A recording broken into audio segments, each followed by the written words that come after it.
સુરતના ડુમ્મસ ખાતે આવેલા કીડિયા બેટ પરથી સુરત એસઓજીની ટીમે ડીઝલ ચોરી કૌભાંડ ઝડપી પાડ્યા બાદ મામલતદાર દ્વારા તપાસ હાથ ધરાઈ હતી। ત્યારે જ શનિવારે અચાનક જ કેડિયા બેટ પર આગનો વિડીયો વાયરલ થતાં પોલીસે તપાસ હાથ ધરી હતી।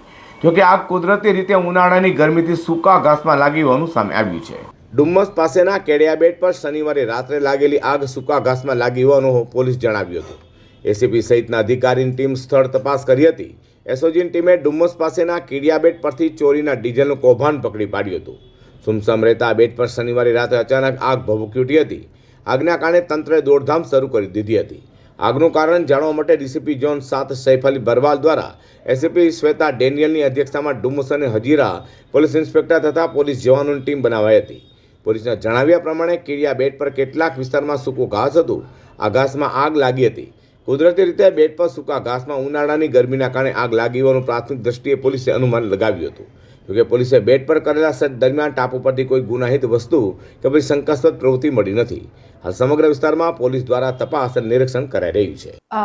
મરીન પોલીસ સ્ટેશનની પાસે એક કીડિયા ટાપુ કરીને જગ્યા છે, જેની ઉપર શનિવારે આગ લાગવાની એક ઘટના બનેલ હતી અને એના વિડીયો વાયરલ થયા હતા।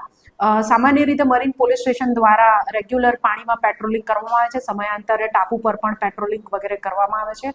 આ ઘટનાના સંદર્ભે આજરોજ પોલીસ ત્રણેય પોલીસ સ્ટેશનની ટીમ બનાવીને સદર જે ટાપુ છે એના પર પેટ્રોલિંગ વગેરે કરવામાં આવેલ હતું।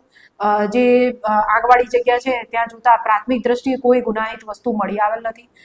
ટાપુ ઉપર જે વચ્ચેનો ભાગ છે ત્યાં ઘણું વરસાદના સમયે ઘાસ ઊંચું ઉગી નીકળે છે અને અત્યારે ગરમીની સિઝન શરૂ થયેલ હોય જે ઘાસ છે એ એકદમ સુકાઈ ગયેલ લગભગ મળી આવેલ છે। એટલે આવા ઘાસની અંદર કોઈ અગમ્ય કારણોસર જો આગ લાગી તો એ શક્યતા છે કે આગ પ્રસરી હોય।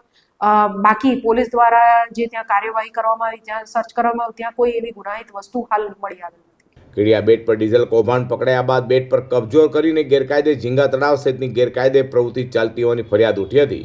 તેથી મામલતદારે ડ્રોનથી સર્વે કરવાની કામગીરી શરૂ કરી છે।